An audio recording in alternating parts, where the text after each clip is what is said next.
Hello and welcome. My name is Vineet Malhotra and you're watching NewsX World. Let's take a look at some of the top stories of today. India says that Pakistan has breached a ceasefire at several locations of the line of control for an eighth night. US Vice President J.D. Vance says he hopes India responds to Pakistan in a way that avoids a broader conflict following the Pahalgam terror attack. Activists who were planning to sail an aid ship to Gaza say it was struck by drones in international waters near Malta. The Maltese government says a fire was brought under control with no casualties, while the IDF says it is looking into the reports of the attack.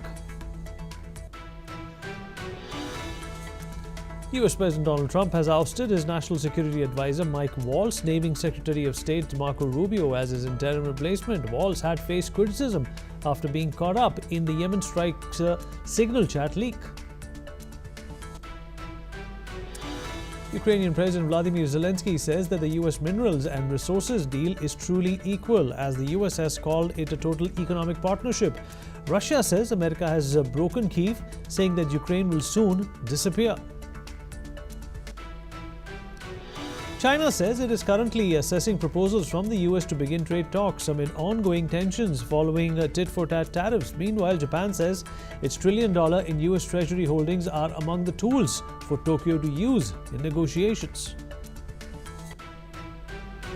A fourth round of talks between US and Iran over Tehran's nuclear program has been postponed for logistical and technical reasons.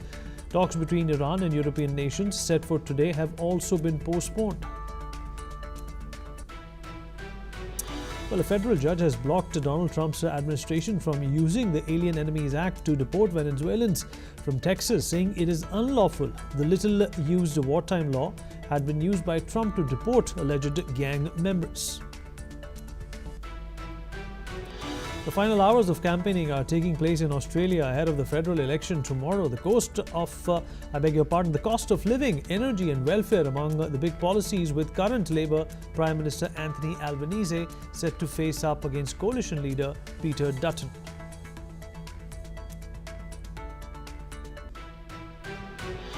All right, tensions are once again flaring along the line of control between India and Pakistan on the night of 1st May and 2nd. Pakistani troops carried out unprovoked small arms fire in 5 key districts of Jammu and Kashmir, namely Kupwara, Baramulla, Poonch, Nowshera and Akhnur. The Indian Army responded in a calibrated and proportionate manner to this provocation. This marks the 8th consecutive night of ceasefire violations by Pakistan, coming just days after terrorists killed 26 civilians in Jammu and Kashmir's Pahalgam. As diplomatic pressure mounts, US Vice President J.D. Vance has publicly spoken about the terror attack. He expressed hope that India would respond in a way that avoids triggering a broader regional conflict. US Secretary of Defense Pete Hegseth also spoke with India's Defense Minister Rajnath Singh, conveying condolences over the Pahalgam attack and reiterating Washington's strong support for India's right to defend itself. Meanwhile, India's National Investigation Agency is intensifying its probe into the Pahalgam attack. According to reports, the NIA has found indications of an operational nexus between Pakistan's spy agency, the ISI, and the terror group Lashkar-e-Taiba. Additionally, the Director General of the NIA, Sadanand Datte, also held an important meeting for the second consecutive day in Kashmir in connection with the investigation into the Pahalgam terror attack. Meanwhile, in Pakistan, the Prime Minister and President met for high-level consultations amid rising tensions with India, vowing that they will give a befitting response to any Indian aggression.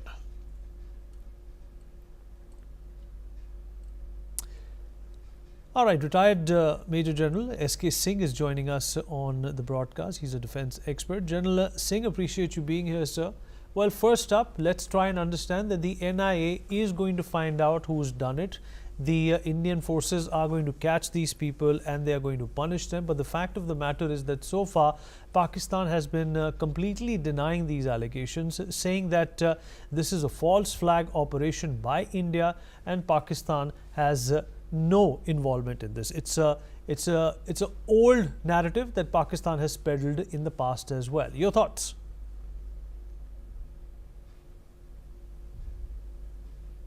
General Singh, that question is for you, sir. Yeah, can you repeat the question because I couldn't hear it properly? So Pakistan saying that it does not have any involvement is something that India has heard before. But there are traces of ISI and the Pakistani army being involved in this, enabling a terrorist outfit like Lashkar-e-Taiba into in fact perpetrating this crime. You see, that's a normal habit of, it's in the blood of Pakistanis. You know, they always say they off their hand as if they have got just no role. It is not the first time that they are doing it. It has been happening for last so many years, 20, 25 years, as if they do not have any hand. On the other hand, they have the various training camps there. The Lashkar-e-Taiba itself is based in Pakistan itself. So that's a normal rhetoric which they do, and which they try to, so that the world, the United Nations, and all the world, the powers, they do not blame Pakistan or put them in the grey list of terrorism. So J.D. Vance was in India. He's not openly admitted that Pakistan has a hand in it, but Pakistan did have a hand in giving shelter to Osama bin Laden. Why do you think the Americans are being so careful? You see, the Americans are careful because they also do not trust Pakistanis at all. I mean, Pakistanis have been they have been fooling the American authorities as far as Osama bin Laden is concerned. And finally, they had to go it all alone. They had to generate the entire intelligence on their own, and they did their operation without any support of the Pakistanis. So nobody believes actually Pakistan. They are always have been telling lies, and in this case also they are telling lies. You see, on the one hand, all these camps, after all, the training, the induction camps, terrorist camps are located in the Pakistan-occupied Kashmir, which ideally, if you see, it is not part of Pakistan, because India claims that. But then it is under control of Pakistan. So how can they refuse? Every time we have been giving them various proofs also of this, but still they are in that the denying mode always. And so how do you think India is going to weigh into this situation that Pakistan, despite its involvement, has no money, has no support, has no diplomacy, and has no strategy to deal with India if India attacks? Actually, they thought they might get away by doing this. They are following that policy of bleeding India through the 1,000 cuts. So this was another step which went a little beyond. I mean, so far they have not been expecting any retaliation. But this time is such a big incident which has happened. I mean, no Indian government, or had it been any other party's government here in India, they would have retaliated, and which we will be retaliating. I mean, there is no doubt. It's only a matter of time that things will happen. So, appreciate you joining us. Thank you for your time. Thank you. All right. Well, the Foreign Minister of Oman has announced that a fourth round of talks with the United States about Iran's nuclear program had been postponed. Minister Badr bin Hamad Al Busaidi made the announcement on the social media platform X just days before the talks were expected to begin in Rome. The Post also mentioned that the meeting is now planned for Saturday, but a confirmation is awaited. Meanwhile, the United States said that it had never confirmed to be participating in the talks, but expects Iran talks in near future. Let's in fact listen in to what Tammy Bruce had to say on the postponement. What I can say about Iran is that the United States was never confirmed to be participating in a fourth round of talks with Iran, which people had believed were Saturday in Rome, despite what there had been some reports. The timing and the venue had yet to be confirmed. I think, again, I would say this is a fluid situation, and I'm obviously saying things to you that are somewhat indistinct, but we expect another round of talks that will take place in the near future. All right, but tensions between the Iranian and US governments have been simmering beneath the nearly weekly meetings. The administration of President Donald Trump has said its aim is to prevent Iran from developing a nuclear weapon, though Tehran has long denied armament as a goal. It frames its nuclear program as a civilian energy project. While Iran nuclear deal continues to be uncertain, there were also reports of the E3, the United Kingdom, France and Germany, holding talks with Iran on the nuclear deal. However, French Foreign Minister has said that the same stands cancelled as well. Listen in. Il y avait une réunion technique d'envisager, préalable à la, je crois, troisième rencontre à haut niveau entre les États-Unis et l'Iran. Cette rencontre ne se tenant pas, la réunion technique n'avait plus de pertinence, en tout cas à cette échéance-là. Well, a technical meeting was planned prior to, I believe, and the third high-level meeting between the United States and Iran. Since that meeting is not taking place, the technical meeting is no longer relevant, at least at that time. Earlier on Thursday, Iran accused the US of contradictory behavior and provocative statements after Washington warned Tehran of consequences for backing Yemen's Houthis and imposed new oil-related sanctions on it in the midst of nuclear talks. Ross Feingold, a political risk analyst, joins us on the program to give us more insights into this. Ross, a pleasure having you here once again. Well, Iran, once again, fomenting trouble, not coming out with its real intentions of why it has a nuclear program. Donald Trump made it very, very vivid and very, very clear in the last few press briefings that no extremist country should be allowed to hold nuclear weapons. But Iran, of course, trying to obfuscate and confuse the West.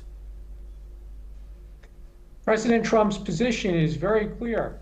Iran cannot have a nuclear weapon. That's actually the position of Israel, and frankly, it's the position of the Arab Gulf states as well. What really remains to be negotiated is whether or not Iran could have a civilian nuclear program. In fact, there's been a lot of news over the past 24 hours that maybe there's some room in the United States negotiating position, and that the position of the United States is not denying Iran the right to have a civilian nuclear program, but still denying Iran the ability to have a nuclear weapon program. So it's possible that the United States, whenever the two sides have the next round of indirect talks, that the United States will emphasize that we're not against Iran having a civilian nuclear program with appropriate safeguards, which includes international inspections. But perhaps the United States is offering something to Iran, which is that it could have a civilian nuclear energy program as long as it doesn't enrich uranium up to the levels that are needed for nuclear weapons. Well, let's also look at the inspiration behind why Iran wants a nuclear weapon, Ross. Let's look at the history of how it got the nuclear weapon. Why countries like Pakistan and North Korea, they find themselves equally on a platform that wants to have this technology. And we all know, especially in India, with Pakistan and India actually on the verge of a conflict at this point in time, it's very, very evident that nuclear technology has traces of Pakistan as well. But Pakistan is not suffering from that admonishment from the world as much as Iran is. What do you make of that? Frankly, the world has just gotten used to the fact over the past 25 plus years that Pakistan has a nuclear weapon. What the Western countries, including the United States and friendly countries like Germany, France, and the United Kingdom want to prevent is the further proliferation of nuclear weapons. So although they're not happy that Pakistan has nuclear weapons, it's too late. It can't be stopped. What they do want to stop is North Korea or Iran from having nuclear weapons. There is no circumstance under which the United States will accept Iran having nuclear weapons. And the other thing to keep in mind is, and in response to your question, these are countries that are not true democracies. Obviously, North Korea is not. Iran has some voting, but it's not truly a democracy. It's not a multi-party democracy. And in Pakistan, the military retains enormous influence over the government and over politics in general. So these are countries where the military establishment feels that to retain their power, they constantly have to stoke the embers of nationalism. They constantly have to say we're under threat, and they have to do that in order to retain some legitimacy, because frankly their hold on power is illegitimate. And then they say we need nuclear weapons to prevent the United States from attacking us. In the case of Iran, they say not just the United States, but also Israel as well. I think we need to give the Trump administration some credit they're willing to have these indirect negotiations and to see what it leads to, and they haven't closed the door to reaching an agreement with Iran. So the fact that the Trump administration is willing to talk, I think we need to take that as a positive at the moment. Ross, always a pleasure having you. Thank you so much for those insights. Thank you. Moving on, well, a ship carrying aid and activists bound for Gaza was struck by Israeli drones in international waters off the Maltese coast early today. The Freedom Flotilla Coalition, which organized the mission, confirmed the attack. The ship was named the Conscience, and it sustained damage from 2 drone strikes targeting the vessel's generator, leaving it without power and at risk of sinking. Though no casualties were reported, and all 16 people aboard, including 12 crew members and 4 activists, were safe, the Maltese government responded swiftly by sending a tugboat to control the fire and provide assistance. The Freedom Flotilla Coalition accused Israel of violating international law and demanded that Israeli ambassadors be summoned.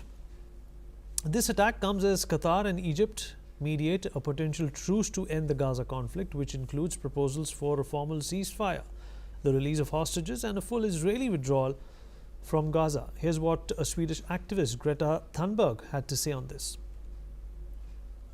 A ship carrying humanitarian aid to Gaza was attacked by 2 drones on international waters off the coast of Malta, and 30 people were on board, and this attack caused an explosion and major damage to the vessel, which made it impossible to continue the mission.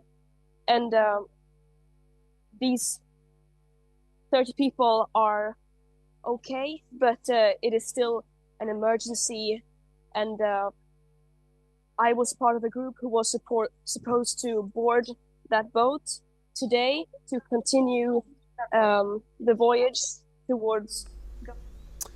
All right, Anat Bernstein, Riker, president of Israel Asia Chamber of Commerce, is joining us from Tel Aviv at this point in time.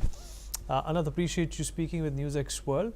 Of course, Greta Thunberg over there accusing Israelis of targeting this particular ship. What do you think actually transpired here? I mean, first, Israel didn't confirm that Israel attacked the ship, although it might be, of course.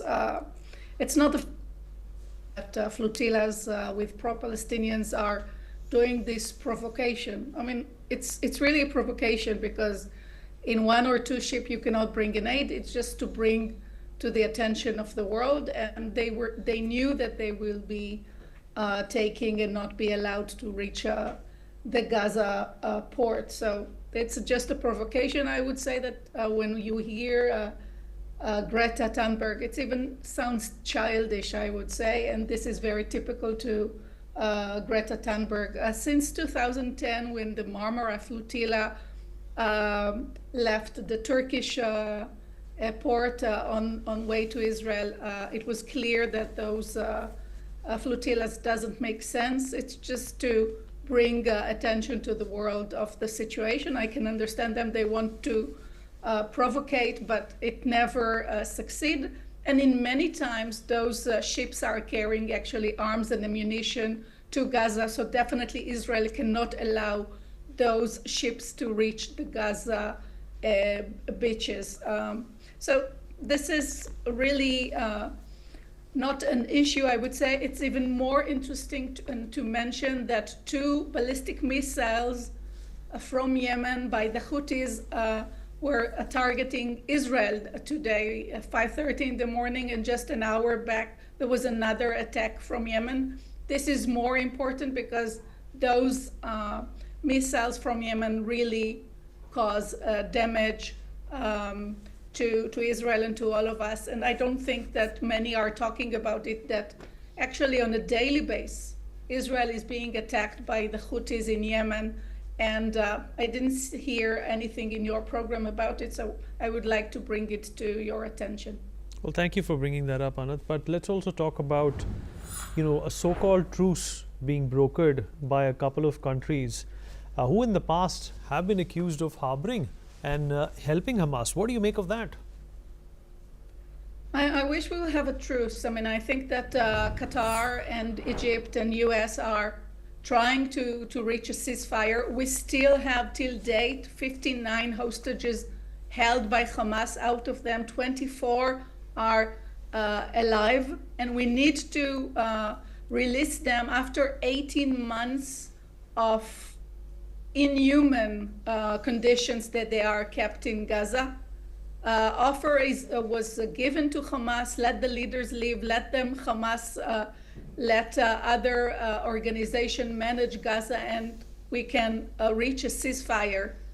Enough is enough. I mean, Israel is in a war situation for the past 18 months, and we want to stop it, but it's Hamas that continues their demands and is not willing to reach an agreement. I wish they will come to some senses and stop this crazy situation. Anath, always a pleasure having you. Thank you so much for speaking with us. Moving on, Spotify's Chief Public Affairs Officer Dusty Jenkins sat down with NewsX World for an exclusive interview during Waves 2025. Speaking on the sidelines of the Global Music Summit, Jenkins highlighted the growing global appetite for Indian music. The Waves 2025 summit held in Mumbai is positioning India at the center of global music, innovation, and Spotify, she says, is listening closely. Let's in fact listen it. Well, at the Wave Summit 2025, joining us, the Chief Public Affairs Officer for Spotify, Dusty Jenkins. Thank you very much for being with us today on NewsX. I'm delighted to be here. Thank you so much for having me. How has your experience been so far at Waves, the first ever Wave Summit in Mumbai? I think it is incredibly exciting that the government has put this together. It really is an opportunity to highlight all the wonderful work coming out of India. And it gets someone like me who lives in New York City to Mumbai to really see for myself firsthand, up close and personal, what's happening here. And it's incredibly special. And so I've very much enjoyed the summit so far. And I really commend the government for putting it on. You know, the Prime Minister was here as well yesterday, and he gave that, very special inaugural message, and very powerful one as well, that it's time for India to create, not just for India, but for the world as well. Yeah, I think in reading the Prime Minister's remarks, I was en route as he was giving them, but hearing what he's trying to accomplish, it is so aligned with what we're trying to do at Spotify. We really want to deliver creativity to the world. We want to help artists find fan bases all over the world. And that's what the Prime Minister talked about, is this belief in really investing in this market to enable individuals, creators to find success, betting on the humans. And I completely agree. There's so much talent in this market. And so it's a real treat to get to experience this firsthand. Well, you know, he spoke also about how music has played such an important role in India from ancient times. What is your, your reading of the state of Indian music today? It's incredible. This is one of our most important markets at Spotify, but it's not just me that sees it. I think it's worth noting that there were 11 billion people all over the world who discovered an Indian artist last year on Spotify. Those are massive numbers, and it really speaks to the broad appeal of this content. You know, when you think about Indian music, it's not one single genre, it's not one single type of music, it's many different types of music. And so as we look for ways to help artists get discovered, we want to ensure that they're finding success. And what we're seeing is that 50% of the revenue generated by Indian artists is coming from outside of India. That is incredible. That shows you that India is becoming a true music exporter, a powerhouse in the industry. And that's something India should be enormously proud of. Yeah, that's something, and we definitely need to work more towards. Do you see potential further collaborations happening through this summit and also generally? Yes, so we're super excited to be here. I think the Prime Minister's discussion around his investment, his belief in this market, that's what we want to ensure, is that it continues to be a very vibrant place for creators and also for platforms like ours. We're incredibly excited to be here, and we will continue to work with artists and the government to ensure that there is continued success. Final question, are you enjoying India and Mumbai? Have you had a chance to have some Indian food or see the sights and sounds? I've had some Indian food. I'm bugging my team because I want to go shopping, and so there's some shopping on my list. I also have heard a little bit about the cafe culture, so I want to do that as well. But so far, I'm really enjoying myself. The thing I'm loving the most, the people. It is such a warm, incredible, vibrant place to be, and I'm thrilled to be here. Enjoy the rest of your trip, and we hope certainly a lot productive will come out of it as well. Thank you so much for having me.